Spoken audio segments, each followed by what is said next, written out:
Tonight's global brief: clear, concise, and ahead of the curve. From markets to climate and tech, we scan reliable sources so you don't have to. Your world, briefing ready. Hello and welcome to World News. I'm Eve, your anchor in our global newsroom. In the next minutes, we'll bring you verified headlines from geopolitics, business, and technology, with clear context and concise takeaways. You'll learn what happened, why it matters, and what to watch next, without noise or speculation. Stay with us as we start at the desk with today's top stories, then zoom in on the trends shaping tomorrow. Let's begin. Okay, some major news has just dropped in the case against hip-hop mogul Sean Diddy Combs. His conviction is sticking. So today, we're going to dive into what the judge decided, what this all means for his future, and, the much bigger questions this whole thing brings up about power and justice. So here it is. The bottom line: a federal judge has completely shut down Sean Combs' attempt to get his conviction thrown out. That's it. This means the jury's verdict is final, and the runway is now totally clear for his sentencing. But to really get why this ruling is such a big deal, first we've got to take a closer look at what he was actually convicted of. It's not as straightforward as you might think. Right. So you hear the phrase prostitution-related charges, and that can mean a whole lot of things.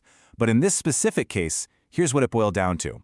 The jury believed he was guilty of organizing travel for people to cross state lines for sexual acts, which he then filmed. And that distinction is absolutely crucial for understanding this whole verdict. The trial itself, which actually wrapped up back in July, it ended with a pretty nuanced verdict. So let's clear the air and break down exactly what the jury decided he was guilty of, and just as important, what he wasn't. And this is where things get really, really interesting. So the jury convicted Combs on those prostitution-related charges we just talked about. But, and this is a huge but, they acquitted him of the much heavier charges: sex trafficking and racketeering. What this probably tells us is that the prosecution proved he set up these encounters, but they just couldn't convince the jury that he used the kind of force or fraud needed for a full-on trafficking conviction. But listen, being acquitted on the top charges does not mean he's just walking away. Not even close. The conviction he does have is a very serious felony, and it carries a potential maximum sentence of up to 20 years in prison. So how in the world did a jury land on this verdict? Well, it all came down to a 2-month-long battle in court between two completely different versions of the story from the prosecution and the defense. So, the prosecution, they built their entire case around this one central claim: that Combs arranged for male escorts to travel across state lines to have sex with his girlfriends. And their key testimony? It came from two of his former girlfriends, including the singer Cassie Ventura, who talked about abuse and coercion.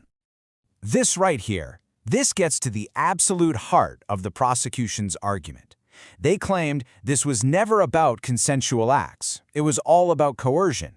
They argued that Combs essentially weaponized these recordings, using them as blackmail to control the women and pretty much force them to participate.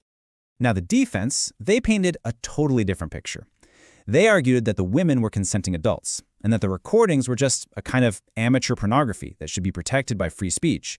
But the judge ultimately rejected those arguments, basically saying that because there was a commercial arrangement and alleged coercion involved, it moved the whole thing outside the protections of consent and free speech. So let's do a quick recap of the dates. The guilty verdict came down in July. And now, with that conviction officially upheld, the next major date to watch is his sentencing, which is scheduled for October 3rd. Okay, let's just step back from all the legal details for a second, because this case has really sparked a much bigger conversation. It's raising these fundamental questions about where celebrity, power, and the justice system all collide. For so many people, the takeaway here is a really powerful one. This verdict is being seen as a message, a reinforcement of this core idea that the law is supposed to protect people from being exploited and that accountability should apply to everyone, no matter how famous or influential they are. And so a case like this, it leaves us all with the pretty fundamental question about our entire justice system, and it's one that's really worth thinking about. Does the law truly apply equally to everyone? That's your briefing from World News. I'm Eve. Before we go, a quick recap.